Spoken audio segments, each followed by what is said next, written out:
Te invito a sentarte en esta mañana y con esa misma actitud de oración vamos a entrar en lo que es la palabra del Señor. Amén. Gracias, John. Y pues hoy cerramos nuestra serie titulada Nuevo. Y creo que ha sido una serie que ha sido de mucha bendición para muchos de nosotros. ¿Sabías tú que Dios tiene un plan en tu vida? ¿Sabías tú que Dios tiene algo que Él quiere hacer en ti? Y la realidad es que muchos de nosotros somos muy capaces, o nos sentimos que somos capaces. Es decir, muchos de nosotros tenemos la capacidad de llegar, organizar las cosas que queremos hacer. Es más, ya muchos de nosotros tenemos hasta planeado nuestro retiro. Ya hasta hemos dicho, cuando llegue a cierta edad, vendo lo que tengo, me compro una casita o algo chiquito en mi país y allá me voy. Creo que eso es un sentimiento que muchas personas tienen a veces. Y si no, pues ha dicho, no me puedo quedar en California, me voy por otro lugar, o no sé, cualquier cosa que tú tengas. La realidad es que muchos de nosotros hemos hecho grandes planes en nuestras vidas. A veces nuestros deseos y nuestros planes, en vez de traer claridad en las cosas, o llevarnos a ser humildes, o llevarnos a ser personas llenas de amor, nos convierte en confusión, o nos llevan a orgullo, o nos hacen personas llenas de envidia y de contienda.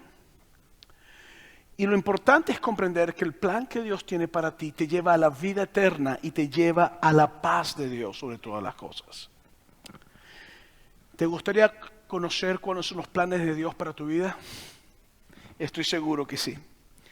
Hoy quiero que nos metamos en la vida de Pablo, que nos centremos en la conversión de Pablo y ver los planes que Dios tenía para él, aunque él tenía otros planes distintos para sí. En Efesios capítulo 2, versículo 8 dice, porque por gracia ustedes han sido salvados mediante la fe. Esto no produce de ustedes, sino que es regalo de Dios, no por obras, para que nadie se jacte. Entonces, en este versículo nos está diciendo específicamente cómo yo puedo llegar a la salvación, cómo yo puedo llegar a la fe en Cristo. Me dice que es un regalo que Dios está haciendo, que es algo especial que Dios me está haciendo, que es una gracia inmerecida, es algo que va más allá de quien yo soy. Y eso es exactamente lo que es gracia, es un regalo inmerecido, es un don que Dios te ha dado, que tú no lo merecías, pero Dios te lo ha dado. Y eso lo vemos nosotros a través de Jesucristo y su sacrificio. Mira, Jesús no recibió ningún beneficio del trato de la cruz.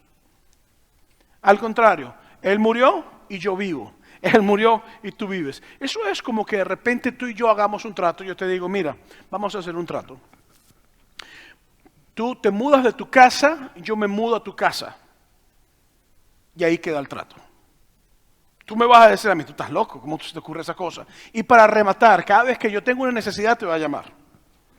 Y cada vez que yo tenga un problema, te voy a pedir que me lo soluciones. Y cuando esté triste voy a hablar contigo, a la hora que sea, a las 2, 3 de la mañana, a las 5 de la mañana. A cambio, yo te voy a dar las gracias. Y espero que te gusten las gracias que te estoy dando, porque creo que es más que suficiente.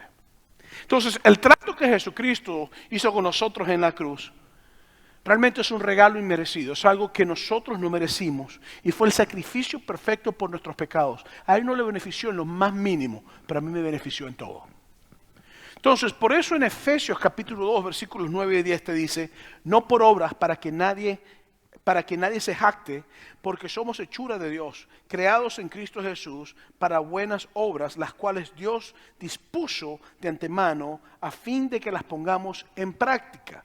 Entonces, en Efesios 2, 9 al 10, Pablo menciona 2 veces la palabra obras. La primera vez que la menciona es para dejarnos saber que nosotros no somos salvos por las buenas obras que hacemos, sino que las obras, y es la segunda vez que lo mencionan, son el producto de mi fe en Cristo.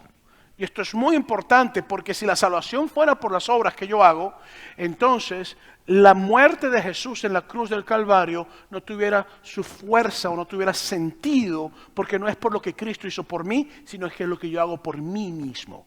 ¿Estás conmigo en esta mañana? Entonces la Biblia es muy clara. La primera vez que te menciona las obras es para dejarme saber que yo no soy salvo por obras. Y la segunda vez es para dejarme saber que aunque yo no soy salvo por obras, las obras son el producto de mi fe en Jesús. Y que toda persona que tiene fe en Jesús tiene que dar fruto de obras de Jesús en su vida. Entonces, es importante comprender que no trabajas por tu salvación, sino que tú trabajas desde tu salvación. Y esto es importante que lo comprendamos. Entonces, Pablo tenía grandes planes para su vida. Así como quizás en esta mañana tú tienes muy grandes planes para tu vida. Pero Pablo tenía grandes planes. Específicamente, nosotros sabemos que él era una persona que era conocido como un doctor de la ley, una persona con mucha capacidad, había estudiado en las mejores escuelas teológicas, pero Dios quería hacer algo nuevo en Pablo. Y una vez que Dios hizo eso nuevo en Pablo, Pablo escribió entonces, inspirado por el Espíritu Santo, en Romanos capítulo 12, versículo 1 y 2, por lo tanto, hermanos, tomando en cuenta la misericordia de Dios, les ruego que cada uno de ustedes en adoración espiritual ofrezca su cuerpo como sacrificio vivo, santo y agradable a Dios. No se amolden al mundo actual, sino sean transformados mediante la renovación de su mente. Así podrán comprobar cuál es la voluntad de Dios, buena, agradable y perfecta. Entonces, para recapitular brevemente lo que hemos estado haciendo, este mes, que de paso, increíble, ya se acabó el mes casi. Ya hemos corrido con un mes del año, ¿qué te parece?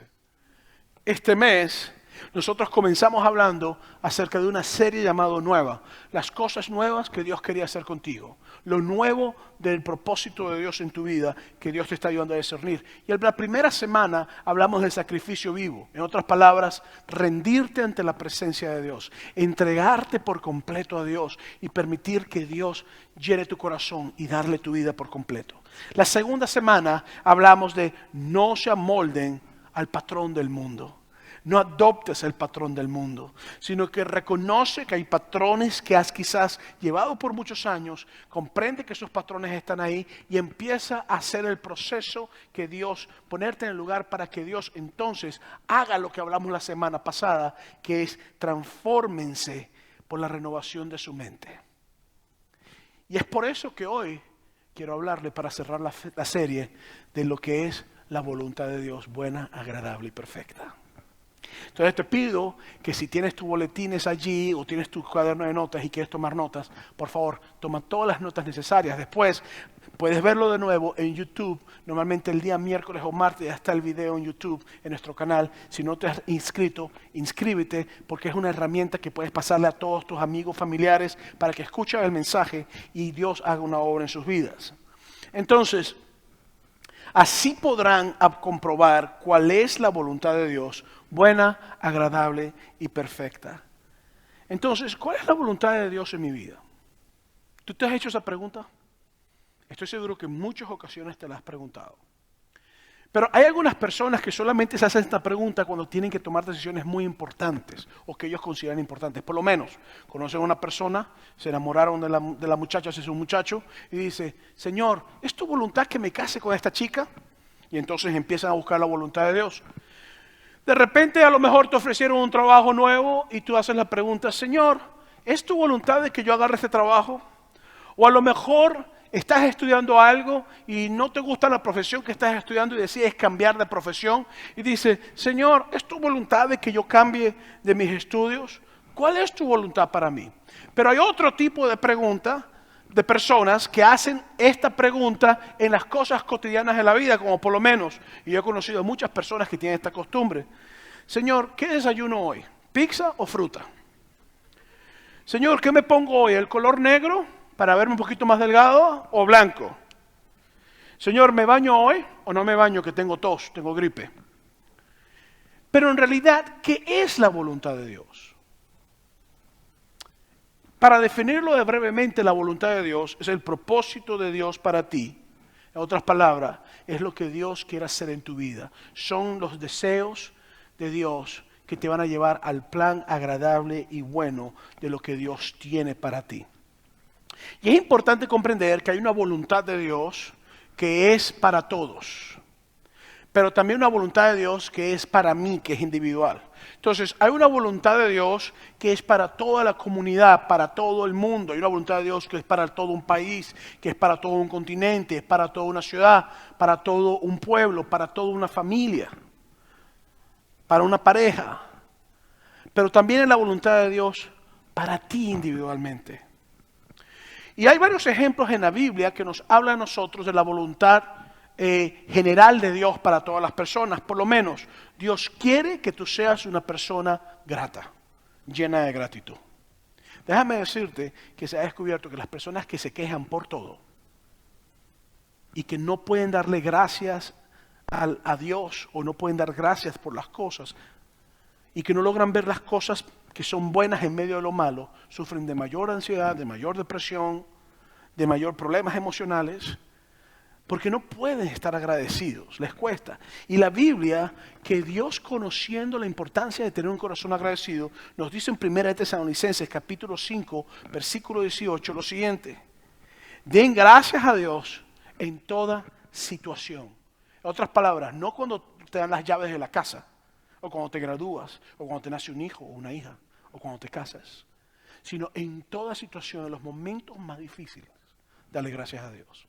Y creo que eso es difícil, porque es muy fácil yo pararme aquí en el púlpito y decírtelo, pero si a ti el médico te dice, tienes cáncer, tú no vas a llegar diciendo, gloria a Dios, tengo cáncer. Pero Dios te dice que aún en los momentos más difíciles, o en todas circunstancias de la vida, le demos gracias a Dios. ¿Por qué? Porque esta es la voluntad para ustedes en Cristo Jesús. Entonces, la voluntad de Dios general para todos nosotros es que seamos personas gratas. También otra cosa que yo sé que la Biblia me dice que es la voluntad de Dios para todos nosotros es que tengamos buena reputación. En otras palabras, que seamos personas que nuestro testimonio sea bueno, no perfecto, pero que sea bueno. Es decir, que busquemos hacer las cosas como a Dios le agrada. En 1 de Pedro, capítulo 2, versículo 15 dice, porque esta es la voluntad de Dios, que practicando el bien, hagan callar la ignorancia de los insensatos. Que practicando el bien hayan callar la ignorancia de aquellas personas que le cuesta. No te está diciendo que cuando alguien se meta contigo en la calle, te quites la chaqueta, te remanques las mangas y digas, ¿qué pasó? A mí no me tratas así. Sino que está diciendo que tengas paciencia y que tengas como sobre toda la base tu testimonio. Otra cosa que también yo sé que es la voluntad de Dios para todos nosotros es que te guardes para el matrimonio como la Biblia dice que te debes guardar. En 1 Tesalonicenses capítulo 4 versículo 3 dice, la voluntad de Dios es que sean santificados, es decir, separados, que nos mantengamos en una situación santa, que se aparten de la inmoralidad sexual. Entonces, que yo no tenga ese concepto de, no le dé el valor al matrimonio que tenga que haber, sino que diga, no, yo me meto a vivir con una persona, no ha pasado nada. O simplemente que yo diga, bueno, mi esposa no tiene que enterarse si yo le soy infiel con otra persona. O que yo digo, bueno, es mi vida y yo vivo mi vida sexualmente como yo quiera. La Biblia es muy clara y te dice de que yo no debería pensar egoístamente que debo someterme al propósito que Dios tiene en mi vida y que cuando me hago la pregunta, ¿debo vivir una vida que sea sexualmente agradable ante la presencia de Dios o éticamente agradable a la presencia de Dios? Bueno, todas esas preguntas ya están respondidas en la Biblia. Entonces, si tú quieres saber cuál es la voluntad de Dios generalizada para todos nosotros, lee la Biblia, allí está. Lee las epístolas, es decir, las cartas de Pablo, de Juan, de Pedro, de Santiago, allí están. Lee los evangelios. Ahí está la voluntad de Dios generalizada para todos nosotros. Y esto es muy importante que nosotros lo comprendamos. Porque la voluntad de Dios, y quiero que esto lo escribas si no lo tienes en tu papel, la voluntad de Dios nunca contradice su palabra. Si a mí tú llegas y me dices algo, pastor, mire, que yo quiero hacer esto porque siento que es la voluntad de Dios, y me dices, y lo que me está diciendo va en contra de la palabra de Dios, yo te voy a decir, no creo. No creo que es la voluntad de Dios. ¿Por qué no? Porque la Biblia dice que lo que tú estás diciéndome no es la voluntad de Dios para tu vida. Y quizás te molestes, pero la realidad es que la voluntad de Dios nunca va a ir en contra de su palabra. Entonces, ¿cuál es la voluntad de Dios para mí? ¿Cuál es la voluntad de Dios para ti? ¿Cuáles son los planes que Dios tiene en tu vida? Para hacer esto me gustaría entonces que veamos la vida de Pablo. Hechos capítulo 9, versículos 1 al 4. Mira lo que dice. Mientras tanto, Saulo, respirando aún amenazas de muerte contra los discípulos del Señor, se presentó al sumo sacerdote y le pidió cartas de extradición para la sinagoga de Damasco. Tenía la intención de encontrar y llevarse presos a Jerusalén a todos los que pertenecieran al camino. Los del camino son los cristianos, así nos llamaban antes. Fueran hombres o mujeres. En el viaje sucedió que al acercarse a Damasco, una luz del cielo relampagueó de repente a su alrededor. Él cayó al suelo y oyó una voz que le decía: Saulo, Saulo, ¿por qué me persigues? La verdad es que Pablo tenía sus planes muy marcados. Él sabía para dónde iba, él sabía lo que él quería. Él sabía que él quería perseguir a la iglesia, de hecho, lo estaba haciendo. Iba camino a Damasco, y cuando va camino a Damasco, en su voluntad de hacer daño a hombres y a mujeres, a niños, ancianos, a todo el que pudiera, de repente tuvo un encuentro con Cristo. Y Cristo le dijo: no, Pablo, hasta aquí llegó este camino en tu vida. A partir de ahora tú empiezas a hacer mi voluntad. Tuvo un encuentro con Cristo que lo llevó a él entonces a tomar la decisión de seguir a Jesús. Y es bien interesante porque en el versículo 5 del capítulo 9 de Hechos, mira lo que dice. ¿Quién eres, Señor?, preguntó. Mira lo que responde Jesús. Yo soy Jesús, a quien tú persigues, le contestó la voz. Saulo, que también es conocido como Pablo, estuvo persiguiendo a la iglesia. Y cuando Jesucristo se le aparece a través de esa luz y le habla, él tuvo que preguntarle: ¿quién eres? ¿Sabes por qué? Porque es posible ser muy religioso y no conocer a Jesús. Oye lo que te estoy diciendo. Es posible ser muy religioso y no conocer a Jesús. Entonces, quizás tú dices: yo ya voy los domingos a la iglesia, o estoy ofrendando, estoy diezmando, ya me bauticé, ya estoy listo, no tengo que hacer más nada. La realidad es que para tú tener esa relación con Jesucristo, una renovación de tu mente, tú tienes que tener una constante comunicación con Jesús. Entonces es sumamente importante comprender esto. Y Pablo era un gran héroe para los judíos. Amén. Él era la persona que perseguía a los cristianos, era la persona que estaba persiguiendo a aquellos que decían que eran los seguidores de Jesús, a ese que crucificaron. Entrenado bajo las mejores escuelas teológicas de su época, con el conocimiento mayor que había. Nadie tenía más conocimiento que Pablo en su época teológicamente. Con buenas relaciones, con todas las reglas, haciendo todo lo que tenía que hacer. Pero Saulo sabía mucho acerca de Dios, pero no conocía a Dios. Te hago una pregunta en esta mañana. ¿Tú conoces mucho de Dios hoy? Ahora te hago otra pregunta. ¿Tú conoces a Dios? Porque no es la misma cosa. Es muy diferente. Tú puedes conocer quizás la vida de un artista y puedes tener fotos de esa persona y puedes conocer cuándo nació y todo. Pero el día que tú veas a ese artista, tú no vas a llegar a abrazarlo y decirle: hola, ¿cómo estás? ¿Qué no? Porque tú no lo conoces. Entonces mi pregunta es: ¿conoces tú a Dios en esta mañana? El asunto es que toda transformación ocurre en un encuentro con Jesús. Toda transformación ocurre en un encuentro con Jesús. Mira lo que dice Hechos capítulo 9, versículos 6 al 9. Dice: levántate y entra en la ciudad, que allí se te dirá lo que tienes que hacer. Los hombres que viajaban con Saulo se detuvieron atónitos, porque oían la voz, pero no veían a nadie. Saulo se levantó del suelo, pero cuando abrió los ojos no podía ver. Así que lo tomaron de la mano y lo llevaron a Damasco. Estuvo ciego 3 días sin comer ni beber nada. Dios le quitó la vista a Saulo, Dios le quitó el orgullo a Saulo, Dios le cambió los planes a Saulo. Porque él estaba haciendo la voluntad de él, pero Dios le dijo: quiero presentarte mi voluntad. Y ahora Pablo, que era una persona voluntariosa, y déjame decirte que en medio de nosotros quizás hay muchas personas voluntariosas. Vas a donde quieras, dices lo que quieras, cuando las cosas no se hacen a tu manera te molestas quizás, te molestas con las personas que no hacen lo que tú quieres. Pero te has puesto a pensar qué pasa cuando llegas a la vejez, Quizás muchos de nosotros cuando viejitos, en un sitio nos van a poner pañales. Quizás muchos de nosotros, quizás cuando llegamos a cierta edad, Dios nos proteja, tengamos alguna situación y tengamos que pasar los últimos años de nuestra vida en una cama. ¿Tú sabes lo difícil que es para una persona voluntariosa que siempre quiere hacer lo que quiera, como dice en mi país, lo que le venga en gana?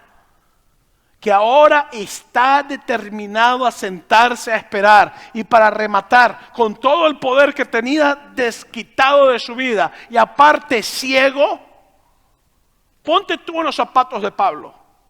¿Cómo te sentirías tú si estás en el tope de tu vida haciendo lo que tú quieras y de repente Dios te dice, hasta aquí llegaste? Parado para ti, vas a una cama, quedas ciego y a paso la gente que estaba contigo, tú que mandabas a todo el mundo, ahora te van a agarrar por la mano y te van a llevar allá. Y vas a orar 3 días esperando. Y cuando yo diga, mando a alguien. Es interesante ver cómo Dios hace un cambio y empieza a hacer algo nuevo en la vida de Pablo. Empieza a transformar su forma de pensar, a ver sus cosas. Y Pablo se rinde a Cristo después de ese encuentro. Por eso es que en el versículo 10 y 15 de Hechos 9 te dice, había en Damasco un discípulo llamado Ananías, a quien el Señor llamó en una visión. Ananías. Aquí estoy, Señor. Anda, ve a la casa de Judas en la calle llamada derecha y entra por un tal Saulo de Tarso. Está orando y ha visto en una visión a un hombre llamado Ananías que entra y pone las manos sobre él para que recobre la vista. Entonces Ananías respondió, Señor, he oído hablar mucho de ese hombre y de todo el mal que ha causado a tus santos en Jerusalén. Y ahora lo tenemos aquí, autorizado por los jefes de los sacerdotes para llevarse preso a todos los que invocan tu nombre. Ve, insistió el Señor, porque ese hombre, ¿está listo para esto? Oye, es mi instrumento escogido para dar a conocer mi nombre tanto a las naciones y a sus reyes como al pueblo de Israel. Pablo no sabía que Dios tenía un propósito en su vida. Él creía que él tenía un propósito determinado. Él hacía lo que quisiera, pero el propósito de Dios era diferente a lo que él deseaba hacer. Y Dios le dijo a Ananías cuando le dijo, ve a donde está él. Ananías dijo, Señor, por favor, me van a matar. Este tipo es peligroso. Y Dios le dijo, tranquilo hermano, tranquilo hijo, que aquí el que mando soy yo. Tú tranquilito, que yo tengo propósitos en su vida. Tú tranquilito, que yo voy a hacer algo grande en él. Por eso Pablo lo comprendió. Y en Efesios capítulo 2, versículos 10, Pablo dice lo siguiente. Porque somos hechura de Dios, creados en Cristo Jesús para buenas obras, las cuales Dios dispuso de antemano a fin de que las pongamos en práctica. Mira lo que pasa después. Hechos 9, 17 al 19. Ananías se fue y cuando llegó a la casa le impuso las manos a Saulo y le dijo, hermano Saulo, el Señor Jesús, que se te apareció en el camino, me ha enviado para que recobres la vista y seas lleno del Espíritu Santo. Al instante cayó de los ojos de Saulo algo como escamas y recobró la vista. Se levantó y fue bautizado, y habiendo comido recobró las fuerzas. Saulo pasó varios días con los discípulos que estaban en Damasco. Y aquí está lo irónico. Cuando Saulo tenía la vista perfecta, era un ciego espiritual. No veía nada espiritualmente. Ahora Dios lo deja ciego por 3 días, y ahora sí empieza a ver espiritualmente las cosas como son. Entonces, cuando todo iba muy bien, en el tope de su vida, no podía ver nada de lo que Dios quería hacer. Cuando toca el piso y cae prostrado a Jesús, ahora empieza a ver las cosas que Dios tiene para él. Por eso es que en Romanos nos dice muy claramente, capítulo 12, que es el versículo 1 al 2, que es lo que hemos estado leyendo nosotros, que tenemos que transformar nuestras mentes y renovándolas en el Espíritu Santo, y que así es como nosotros entonces nuestras vidas son transformadas. Y quizás tú dices, no comprendo por qué están pasando las cosas, no lo vi venir. Pero déjame decirte, lo que tú no comprendes, Dios sí lo comprende. Y las cosas que a lo mejor tú no estás al tanto y que no has logrado comprender y que estás luchando por ellas, a lo mejor es porque no es la voluntad de Dios y Dios está haciendo algo. Y Él te va a redirigir tus planes al sitio donde tú tienes que ir. Por eso es que Pablo, camino a hacer sus planes, Dios llega y le transforma sus planes para seguir su voluntad. Y por eso que en Romanos 12:2 te dice, no se amolden al mundo actual, sino sean transformados mediante la renovación de su mente. Así podrán comprobar cuál es la voluntad de Dios, buena, agradable y perfecta. Espérate, ya va. ¿Probar? ¿Comprobar?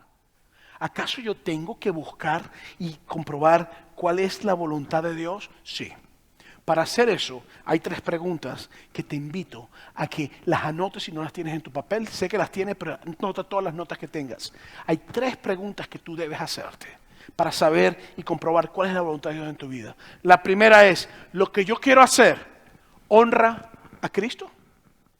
Esa es la primera pregunta que tú tienes que hacerte.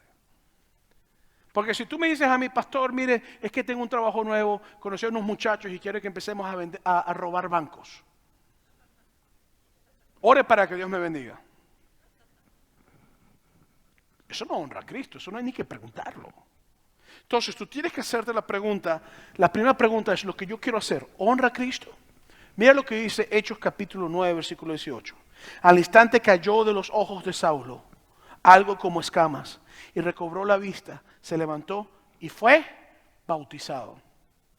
Visión clara, se entregó a Cristo. Lo primero que hizo fue, yo necesito bautizarme. Eso honra a Cristo. Quizás tú tienes años viniendo a la iglesia y nunca te has bautizado. Aceptaste a Jesús y nunca te has bautizado. ¿Qué te detiene ese paso? Aquí nosotros tenemos bautismos todos los meses. La próxima vez que tengamos bautismo, si no estás bautizado, yo te invito a que honres a Cristo, entregando tu vida y bajando las aguas. Después en el versículo 20 de Hechos 9 dice, y enseguida se dedicó a predicar en las sinagogas, afirmando que Jesús es el Hijo de Dios. No esperó mucho, ¿verdad? De una empezó el hombre activado a predicar. Signos de transformación en su vida. Sin embargo, la gente dudaba de que había hecho realmente un cambio Dios en su vida y que este era el plan de Dios. Por eso en el versículo 21-22 de Hechos 9 nos dice, todos los que oían quedaban asombrados y preguntaban, y esto es la parte mía, ya va, espérate, o sea, ¿esto es verdad lo que está pasando? ¿No es este el que en Jerusalén perseguía a muerte a los que invocaban a ese nombre?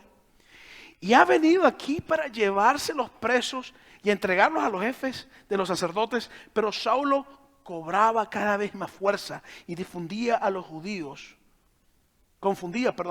que vivían en Damasco, demostrándoles que Jesús es el Mesías. Los cristianos no creían y con toda razón. Pero a él no le importó. Él dijo, esto es lo que honra a Dios, yo empiezo a predicar. Esto es lo que yo tengo que hacer, yo empiezo a hacer lo que tengo que hacer. No importa lo que ellos digan, no importa lo que ellos piensen, yo me voy a mover a hacer lo que yo tengo que hacer. Y lo voy a hacer. Y voy a predicar el nombre de Cristo. Y lo voy a hacer de una forma especial. Y voy a hacer de gran bendición. Y confrontaba a los judíos como la palabra, tal como Jesucristo lo hizo. Quizás tú tienes que tomar decisiones fuertes, o las estás tomando. Yo te invito a que cuando tomes decisiones, tú te hagas siempre esta pregunta. ¿Lo que yo voy a hacer, honra a Jesús? Si no honra a Jesús, no es la voluntad de Dios. No hay nada que discutir. Si lo que tú vas a hacer no es algo que a Cristo le agrada, no lo hagas porque no es su voluntad. Entonces, a veces llegan personas buscando la voluntad de Dios y llegan y se les presenta un buen trabajo. Viven en California, por ejemplo, y yo he tratado con esto a lo largo de los años, he tratado con esto en muchas personas. Y lo he visto. A unos se han movido en la voluntad de Dios y otros no se han movido en la voluntad de Dios. Y tú vas a decir, ¿por qué los resultados? Porque a veces hay una persona y dice, pastor, mire, me ofrecieron un trabajo nuevo, vamos a decir Colorado, un ejemplo. Y yo le digo, ok, ¿cuáles son los pros? ¿Cuáles son las cosas buenas? Mire, más salario. Ok, eso es bueno. Las casas son más baratas. ¿Puedo vender mi casa aquí? Si tienes casa, si no puedes rentar más barato. Y puedo comprar una casa más grande, en mejor zona, por menos dinero. Buenísimo, ¿verdad? Las escuelas son una maravilla, pastor. ¡Qué bueno! ¿Cuáles son las cosas malas? Bueno, tengo que trabajar 80 horas, antes trabajaba 40. Tengo que viajar más. Voy a viajar 15 días del mes. Por lo tanto, no voy a estar 15 días con mi familia. Y tú dices, ok, eso es bastante perjudicial. Pero no se preocupe que ya encontramos una iglesia allá y en lo que lleguemos allá vamos a empezar a asistir. Hay personas que lo hacen y Dios los bendice grandemente porque era su propósito. Pero hay otros que no. Hay otros que lo hacen porque son llevados por los beneficios y no se dan cuenta de los resultados que tienen detrás. Y cuando se mudan, asisten a la iglesia, no les gusta la iglesia, buscan otra, no les gusta, buscan otra, no les gustan. Y al fin de unos meses dejan de asistir a la iglesia. Y cuando vienes a ver, en unos años, los esposos están separándose. Yo he visto muchos casos así. Y los hijos que iban en buena trayectoria, que estaban involucrados en la iglesia, de repente se separan y empiezan a tomar decisiones dañinas para su vida. O lo mismo ocurre cuando de repente empiezas una relación con alguien y tú no te das cuenta porque no estás buscando la voluntad de Dios necesariamente, pero todo el mundo que está a tu alrededor dice, tú no puedes meterte con esa persona, eso hace un grave problema para tu vida. Te casas, se convierte en un desastre y con los años es un serio problema. Pero si tú te buscas una relación con nadie, empiezas a ver lo que honra a Cristo en tu vida, entonces tú te casas y vas a tener una buena situación con esa persona. Y es importante comprender esto, que tus planes honren a Jesús siempre. Esa es la voluntad de Él. Por eso en Mateo capítulo 6, versículo 33 dice, y esto lo dijo Jesús, más bien busquen primeramente el reino de Dios y su justicia. Oye la promesa que Dios te da. Si tú buscas la voluntad de Dios, todas las cosas serán añadidas. Esa es la promesa de Dios. ¿Estás conmigo esta mañana? ¿Puedes escuchar gloria a Dios?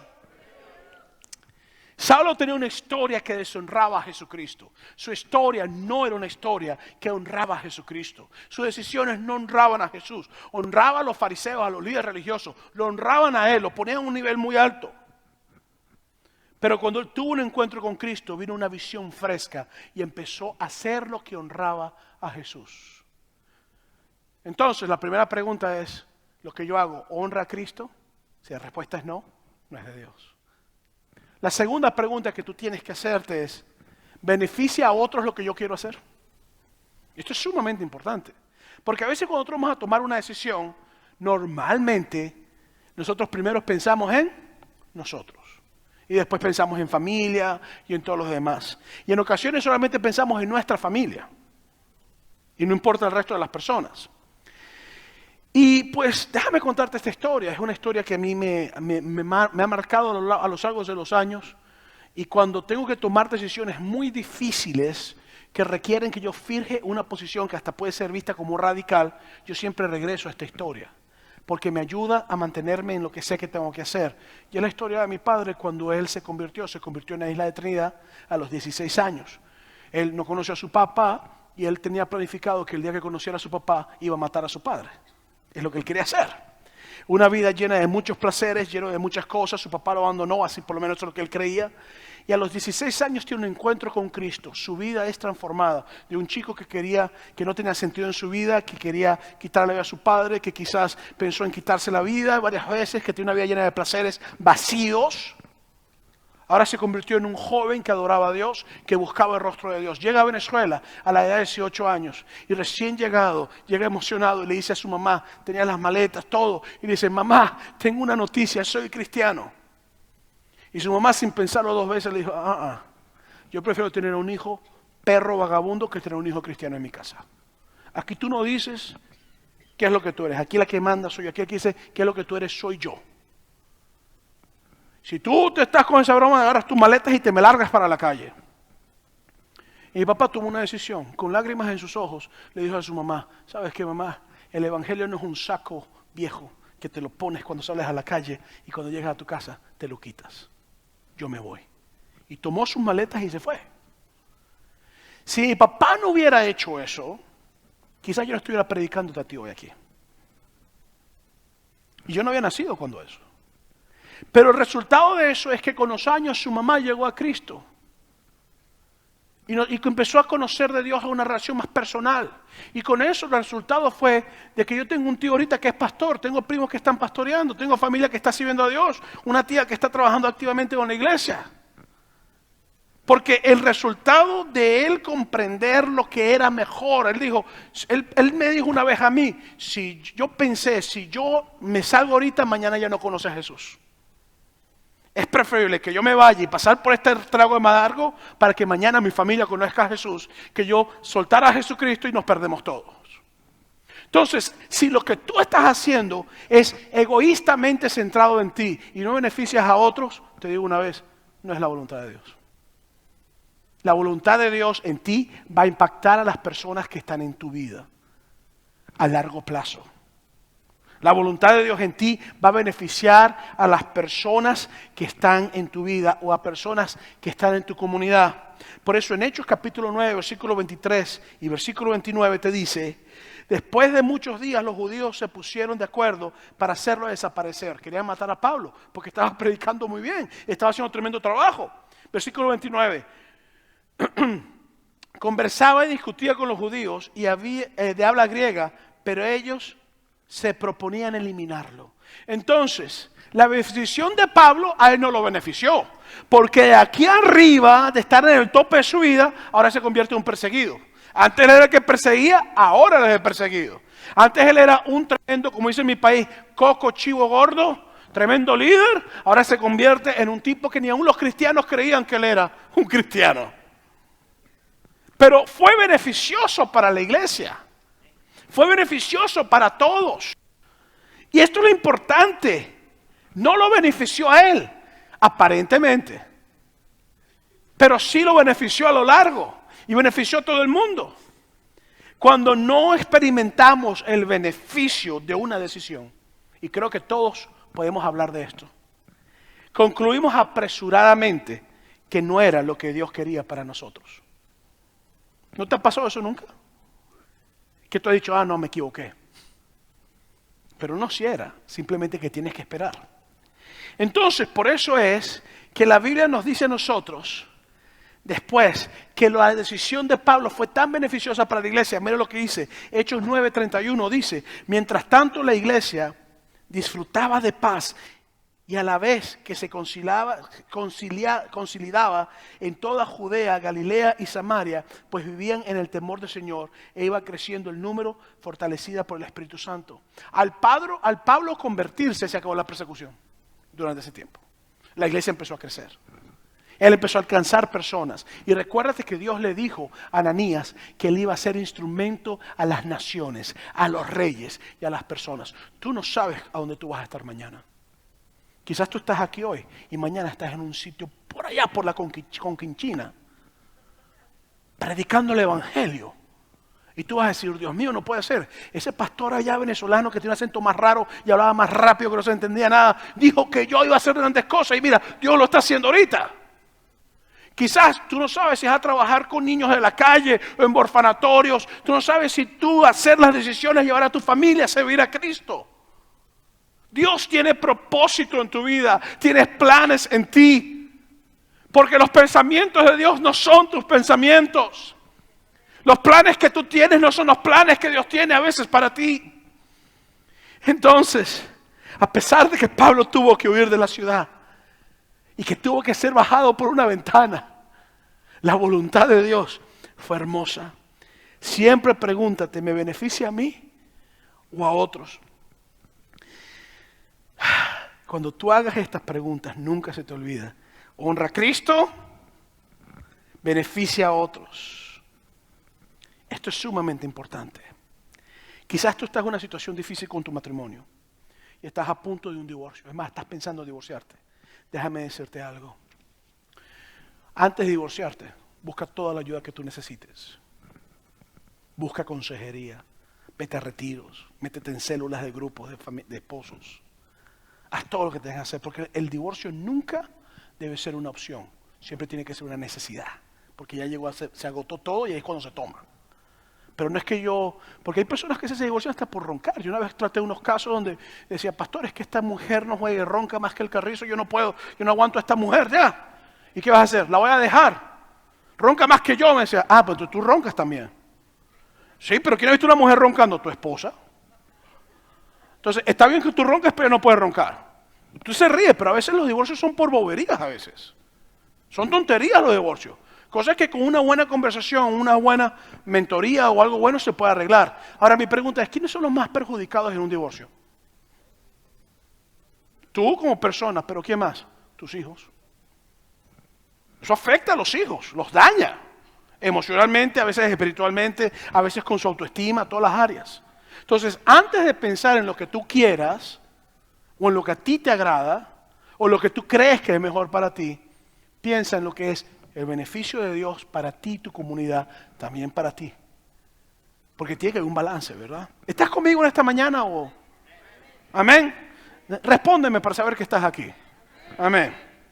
La tercera cosa que yo te invito a que tú comprendas y que te hagas la pregunta es, ¿la decisión que voy a tomar me da propósito?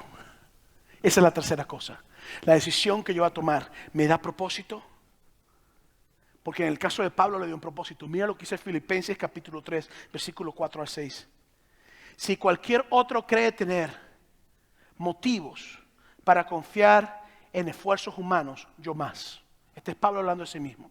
Circuncidado al 8º día del pueblo de Israel, de la tribu de Benjamín, hebreo de pura cepa, en cuanto a la interpretación de la ley, fariseo, en cuanto al celo perseguidor de la iglesia, en cuanto a la justicia que la ley exige, intachable. Está diciendo, nadie era como yo. Cuando estaba al tope de su vida, tuvo un encuentro con Cristo. Y entonces Dios le dio propósito. Mira lo que dice el versículo 7 y 8 de Filipenses capítulo 3. Sin embargo, todo aquello que para mí era ganancia, ahora lo considero pérdida por causa de Cristo Jesús. Esto es tremendo. Está diciendo, no importa lo que yo tenía, en Cristo ahora yo valgo más.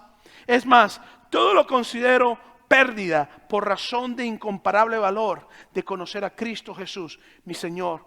Por Él lo he perdido todo y lo tengo por estiércol, a fin de ganar a Cristo. Él dijo, para mí el vivir es Cristo, el morir es ganancia. Quizás tú has cometido grandes errores. Y estás escuchando mensajes y dices, no hombre, este pastor lo que se tira pura piedra todos los domingos. No hombre, vale. Yo ya he tomado decisiones que no puedo echar para atrás ya. ¿Ahora qué hago? Bueno, en las próximas decisiones empieza a buscar la voluntad de Dios. Porque Dios puede restaurarte sin importar lo que tú hayas hecho. Dios puede hacerte nuevo. Dios puede darte propósito. Él puede cambiar tu vida. Y hay 4 cosas que Romanos capítulo 12, versículo 1 al 2 nos dicen. Primero, sé sacrificio vivo. ¿Sabes lo que quiere decir? Ríndete a los pies de Jesús. 2, rompe con los patrones de pecados que has tenido. Es tiempo de que confrontes tus pecados. 3, deja que el Espíritu Santo transforme tu mente y la renueve. 4, sigue la voluntad de Dios. La próxima semana comenzamos con el texto de Habla a tu comunidad. Yo te invito a estar en pie. Si tú no conoces a Cristo Jesús, ¿qué te detiene de conocerlo? Si tú no has tenido un encuentro con Jesús, ¿qué te impide que llegues a los pies de Jesús hoy? Óyeme, te prometo que va a ser la mejor decisión de tu vida. Si tú no has tomado la decisión de tener un encuentro con Cristo, quizás conoces todo lo que tienes que conocer de Dios, pero a lo mejor no conoces de Dios. Es más, quizás naciste en la iglesia, pero realmente no has tenido un encuentro con Cristo nunca. Y hablo por experiencia, porque yo soy hijo de pastor. Y sé muy bien lo que es a la iglesia y no tener un encuentro con Dios. Hoy es el día donde Dios te dice, yo quiero hacer mi voluntad en ti. Quiero darte propósito. Quiero transformar tu forma de pensar. Y quiero bendecirte. Padre, en el nombre de Jesús, que este mensaje no regrese vacío, que tenga efecto increíble. Te pido, Señor, que aquellas personas que están en momentos de discernir cuál es tu propósito, que hoy, Señor, ellos esto les haya ayudado y que ahora que vamos a orar, después que recojamos las ofrendas, vamos a orar, Señor, que ellos puedan pasar al frente para recibir oración, Señor, para ellos poder fortalecerse en Cristo, Señor. Te pido, Señor, ahora que bendigas al dador alegre, aquella persona que lo da, Señor, de corazón. Te pido que les bendigas en el nombre de Jesucristo a toda persona que ofrenda en este día y diezma en este día. En el nombre de Jesús, Señor, te lo pido, Maestro. Amén.